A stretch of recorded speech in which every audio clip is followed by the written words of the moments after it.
Hello, this is Grandpa Rebel, and I'm going to be cutting up some deer meat to start the process of making um, venison sausage. Don't look at me. All right. Next So one. I'm going to be cutting up 4 pounds of deer meat and 1.5 pounds of pork fat. The scale zeroed out the pan and was cutting the meat into about 1/2 inch slivers until I get to the proper weight.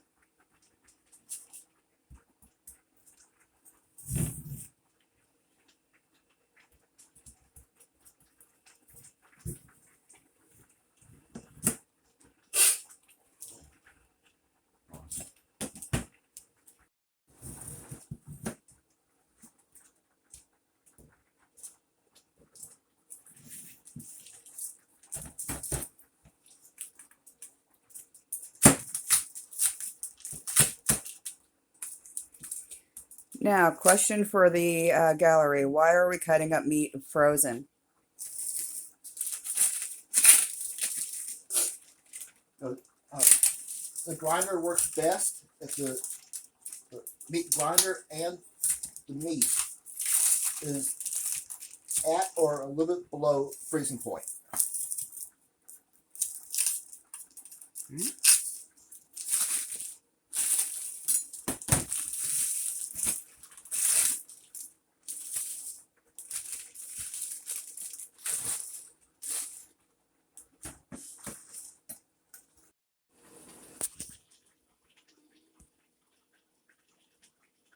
Okay, now that the 4 pounds of deer meat is cut up and is in the freezer to keep it frozen, it's time to cut up 1.5 pounds of fat. First, I get the bowl ready and clear it out. That way I know when I get to reach 1.5 pounds. Why we're doing 1.5 pounds is because the last batch we did 2 pounds and it was a little bit too fatty when cooking up the sausage. There's too much grease in the pans.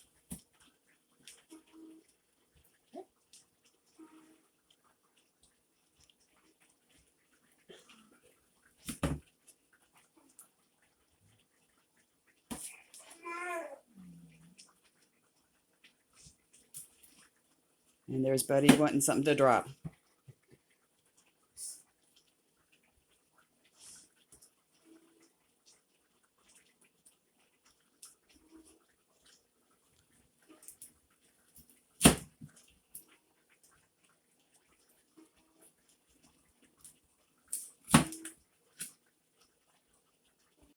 Okay. Okay. I have all 4 pounds of the deer cut up in slivers, big and small enough where they will go into the grinder. Next step is and I also put the grinder in the freezer because for 2 reasons. One is it makes it easier to get the meat through the grinder, and second is the sinew from the meat won't get gummed up onto the cutting blades as bad.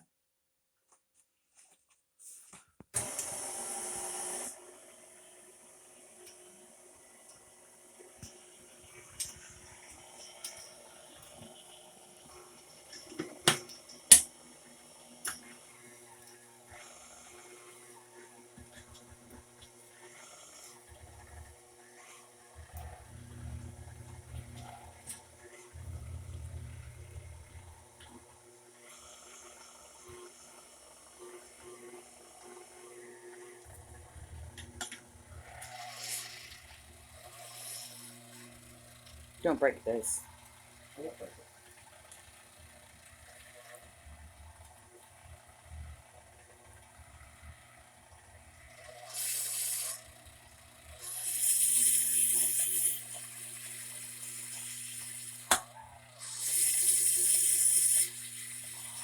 Is that a normal noise? Oh, yeah.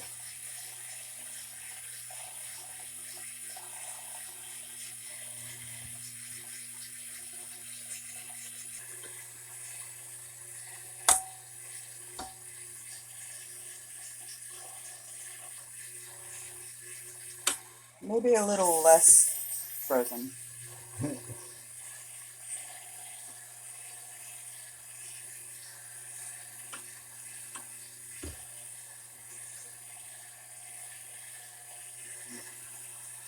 We'll come back whenever this is done. This is going to take a while. Alright, now that the 4 pounds of venison has been ground up, it's time to grind up the fat. And again, I cut it up into wedges that will easily go through the grinder.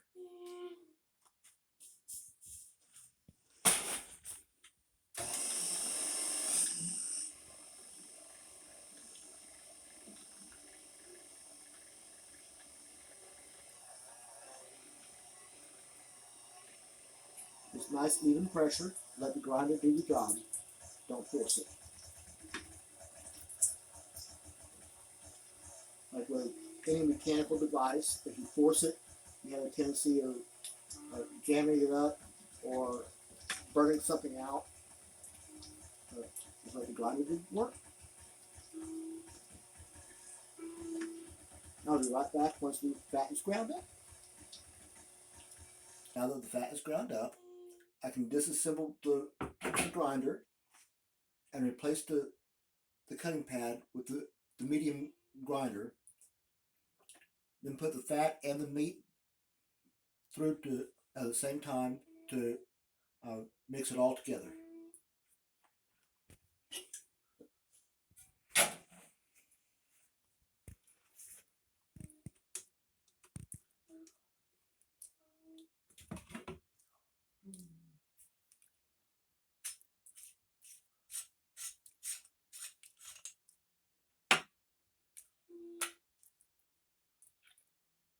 There's the wide one. Show them the difference. Those are the Go wide. Go ahead and place it on my palm. These right here are the wide holes. These are the medium-sized holes. See how smaller they are? You want to go with the larger holes first. That way you can get rid of all the big chunks. Because if you tried to go through the medium holes first, it would get all bound up much easier.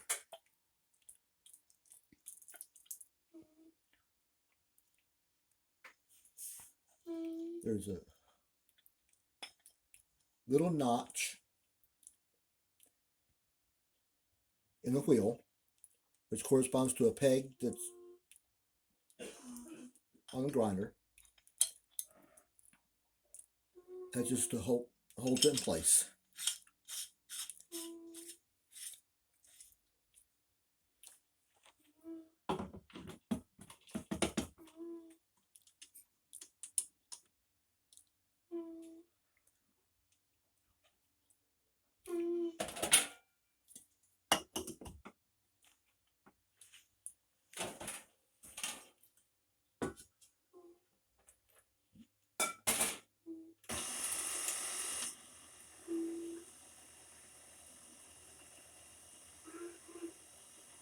Not really worried about mixing up evenly to start off with, because once you put all the herbs and spices into it in the mixing bowl later, it's going to get the final mixing.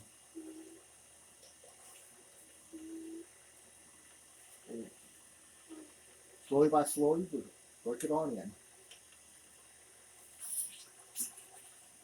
See how much finer this is compared to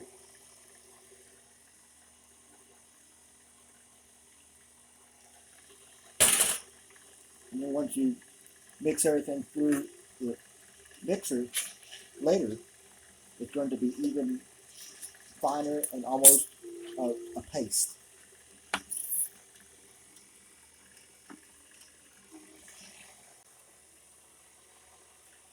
I'll be back once the fat and meat is mixed up.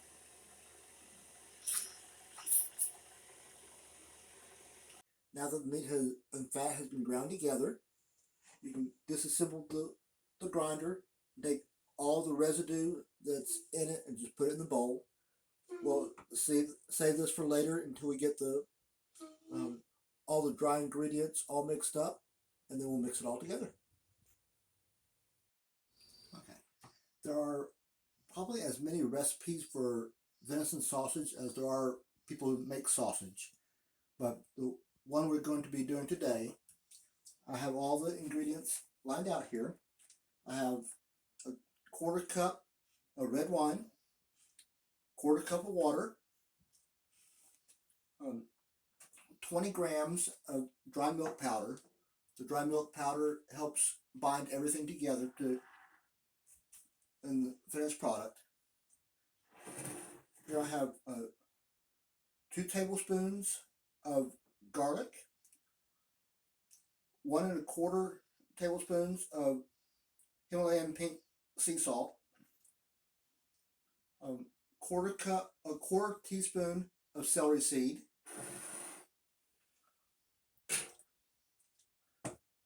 10 bay leaves, half a teaspoon of pepper. We're using chili peppers. Teaspoon or tablespoon?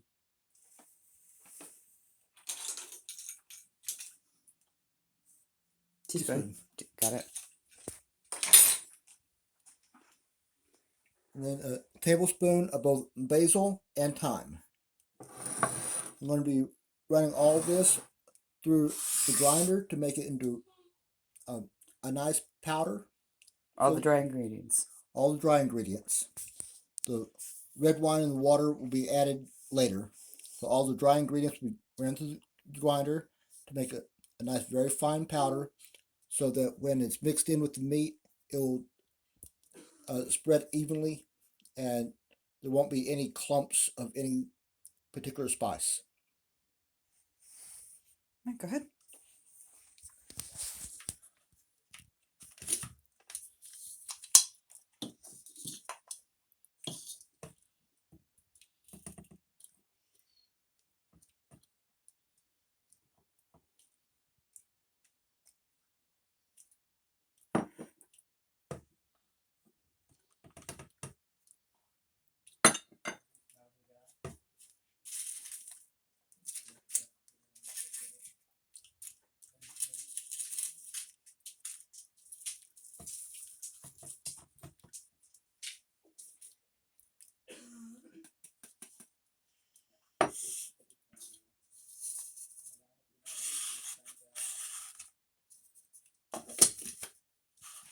Gonna get loud.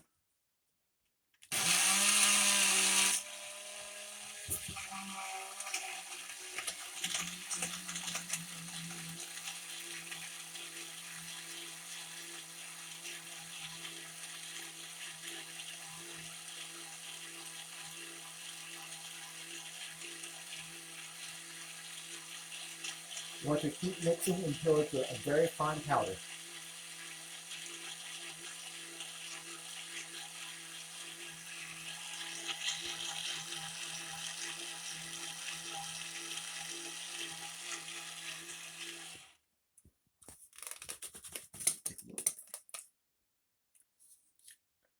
That looks good to me.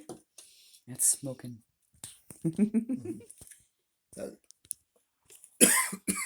Oh, wow. The dust from the powder, yes, it goes everywhere. Yeah.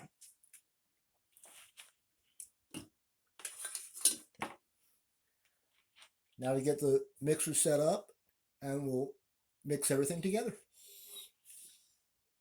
We are using the dough hook because the finished product is comes out almost a very weak dough consistency. I have an idea, but it's risky.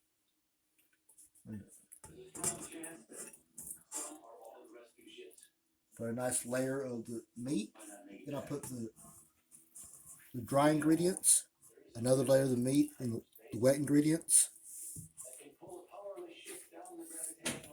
so that it's already partially layered to help with the mixing process.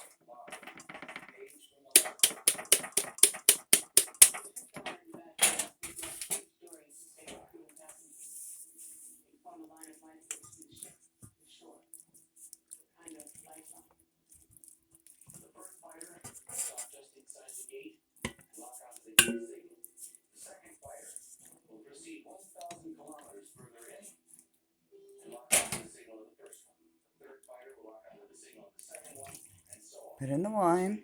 the red wine, and the cold water. We can extend the range by moving the fighters further out like an expanding telescope. At first, it doesn't look like it's going to be doing anything, but give it time and it'll all come together nice and pretty. We give this some time to run and we back when it's all mixed up nice and pretty. Okay, it's been 20 minutes of mixing and it has come out Special relationship. beautiful. What we're going to do is take off the mixer, put saran wrap over the top of it, put it in the refrigerator overnight so all the flavors can meld together, Mary. marry together. Okay? Hello. Once you have everything mixed up and it sit overnight in the refrigerator so it can marry, you then take a sample of it and fry it up.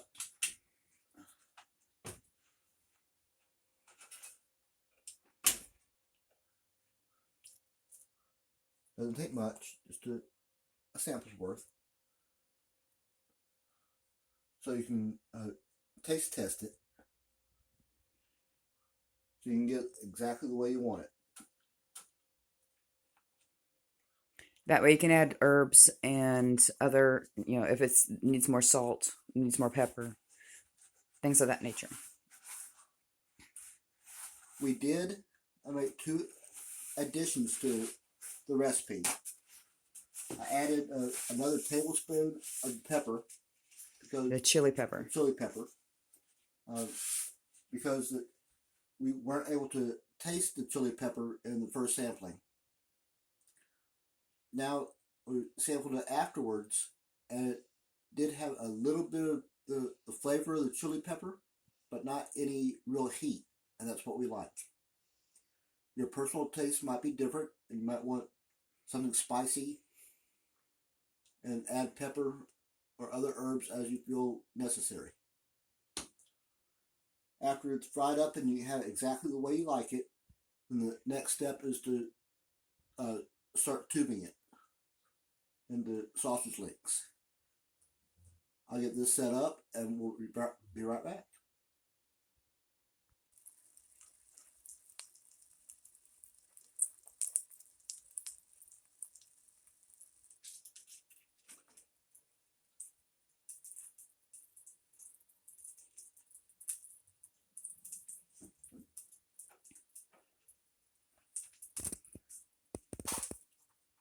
Now that you have your sample and you let it cool off a little bit, why I have it on a piece of paper towel is so it can drain away some of the excess grease from cooking.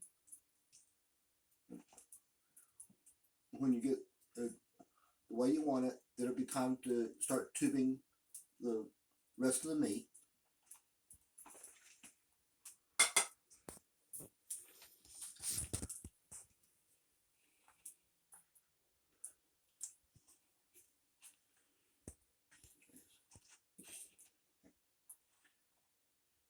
With the meat grinder, there's a 4th attachment. There's 3 cutting wheels and then the stuffing wheel. You set it up the same way you would the grinders. The little notch goes into the peg.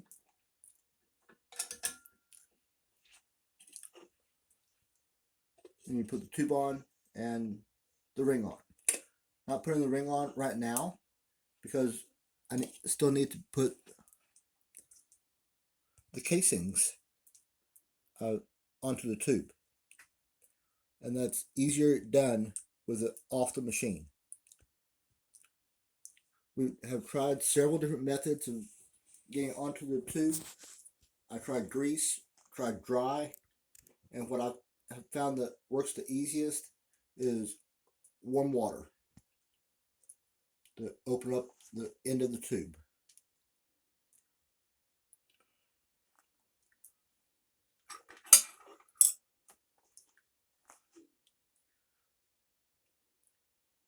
I have a metal chopstick with a very blunt end on it so that I don't puncture through the casing itself. You just manipulate it around and you'll be able to get the chopstick into the tube. Once you have a good bit of the tubing on the chopstick,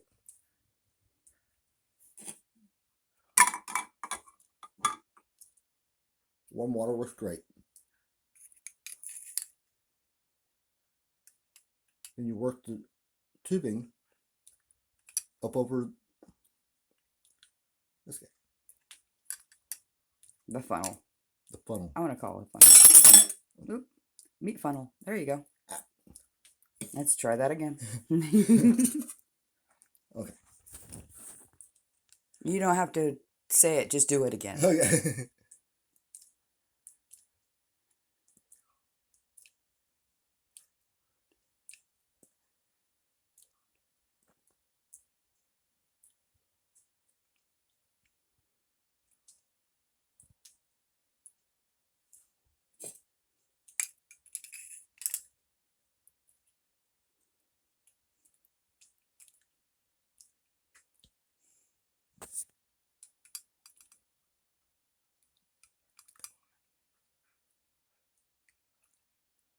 I'm slipping all over the place.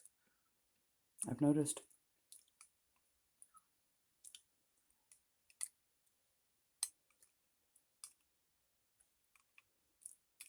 There you go.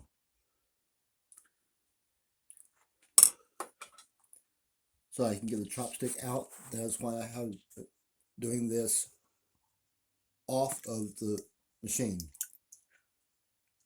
And just keep it nice and moist.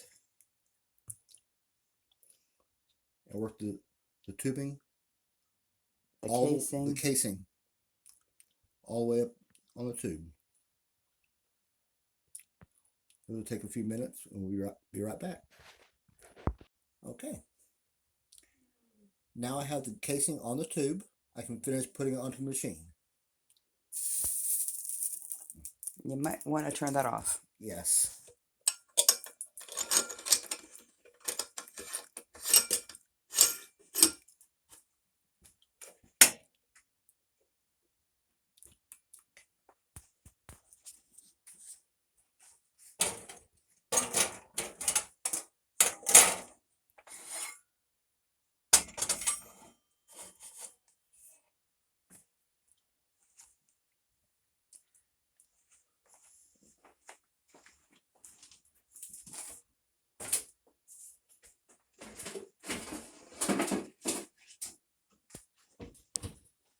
Careful, that's warm. Yes.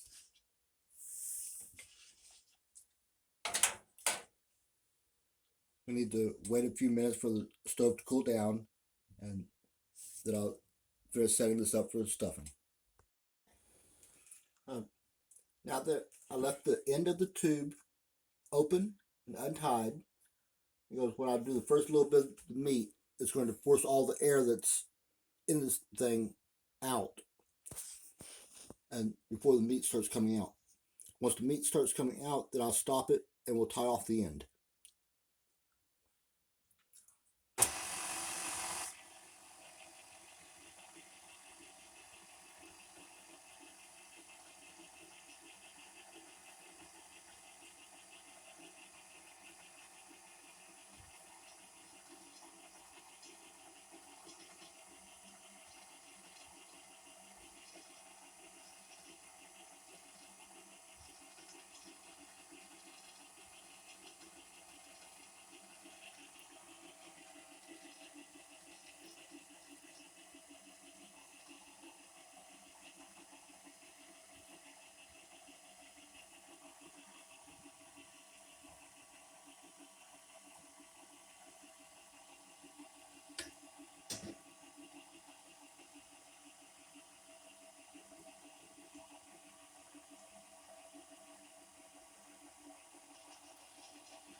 There it goes.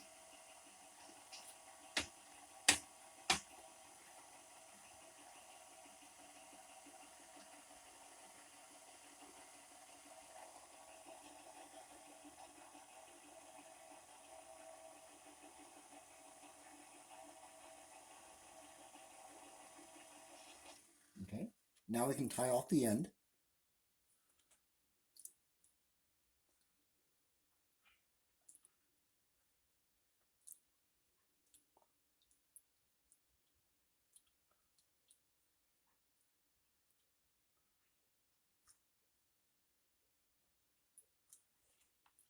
Eventually.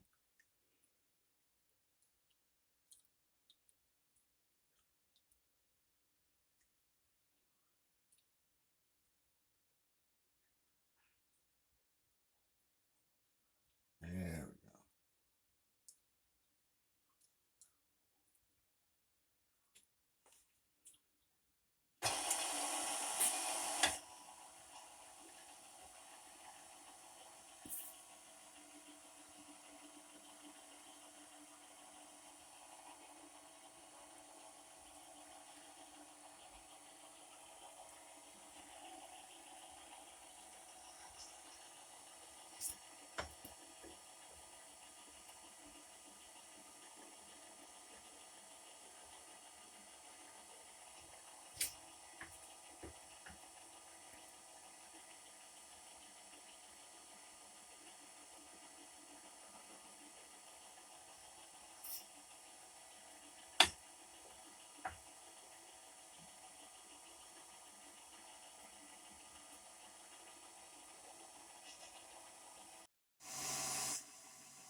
Okay.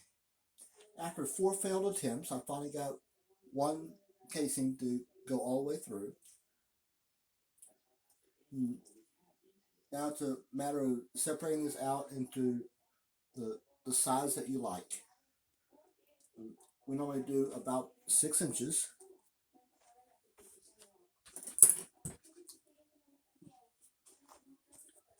We haven't figured out the twisting thing yet. So we have nice, pretty cotton string.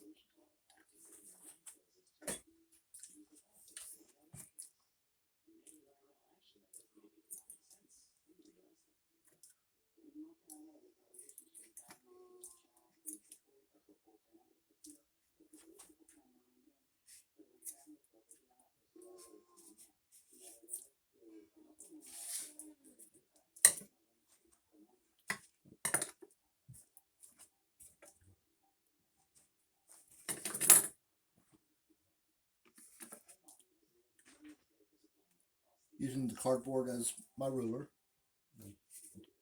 Decent size.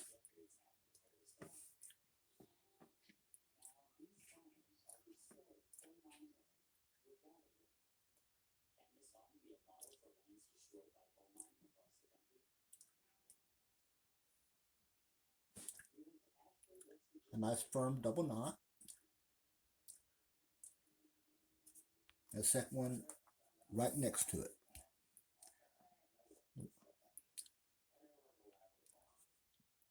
The reason for that is that way it seals one link from the other, and you have a gap there, not much of one, but you have a gap to be able to cut the 2 links apart.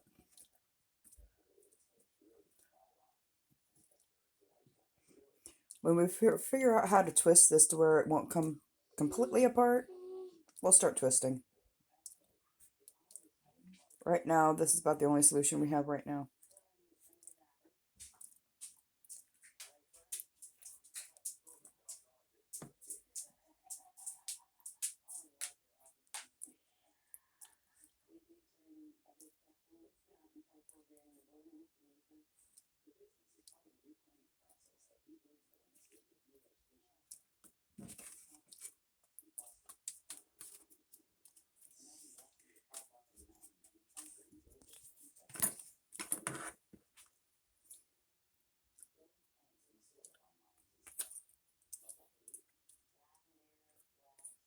Here, go ahead and cut this.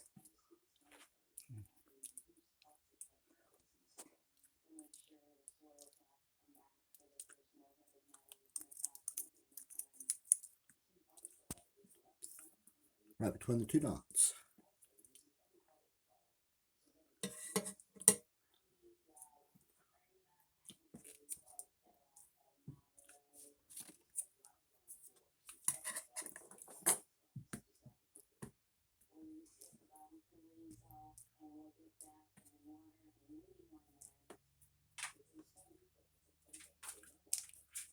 The casings that I have here are sheep casings, which are very skinny.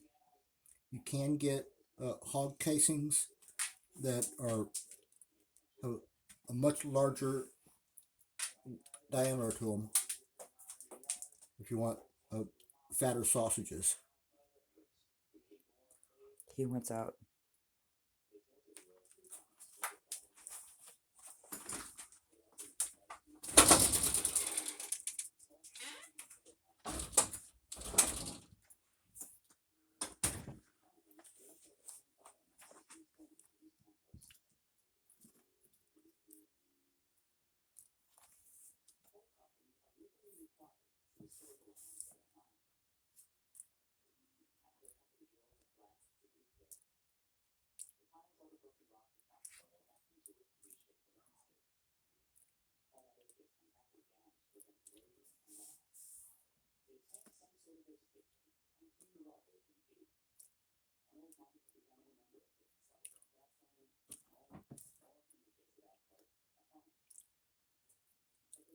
That 5.5 pounds of sausage should make about 5 of these large links, and like each link gave me 1, 2, 5 sausages.